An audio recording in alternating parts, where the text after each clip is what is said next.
Vulcans accepted the laws of physics as absolute. Humans treated them as guidelines. That was the difference. And that difference became undeniable on the day humanity argued with the universe itself. And won. It began with a frontier project known as the Ardent Drive. For centuries, Vulcan scientists had agreed on one immutable law. Warp 5 was the ceiling. To push beyond it invited collapse, annihilation, the shredding of space-time into lethal fragments. Equations were clear, simulations unbreakable. Warp 5 was the line across which no starship should ever cross. The Vulcans accepted it with serenity. Humanity looked at that line and asked the most dangerous question in existence. What if it's wrong? The man at the center of the storm was Dr. Halden Ross, a physicist with the kind of reckless confidence that made Vulcans wince. He pored over the same equations Vulcans had revered for centuries and found not perfection, but imperfections. Tiny gaps, unexplained anomalies, places where math bent but did not break. To Vulcans, these were noise. To Ross, they were opportunities. The universe, he said, doesn't forbid faster travel. It dares us to try. Starfleet was skeptical, Vulcans horrified, and yet a small experimental crew agreed to test Ross's drive, to reach Warp 7 where none had gone. The Vulcan Science Council issued formal protests. This is madness, they argued. It will collapse your atoms into radiation. It will tear your minds apart.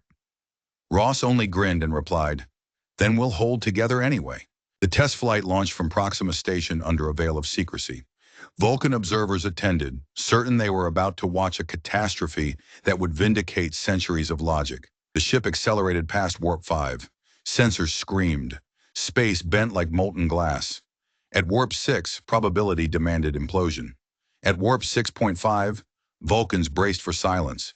But then something impossible happened. The ship didn't explode, it sang.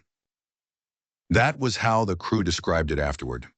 The hull humming, the stars stretching, the very fabric of space resonating like music. For 3 minutes, the laws of physics didn't collapse.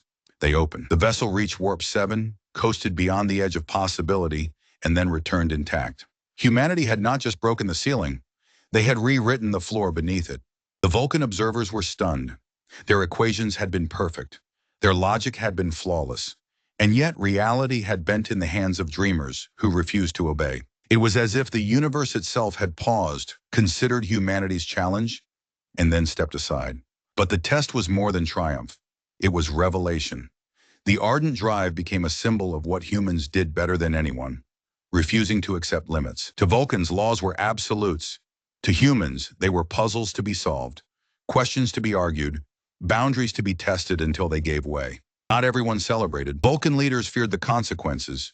If humans treated physics as negotiable, what else might they treat the same way? Diplomacy, war, the fragile peace of the quadrant?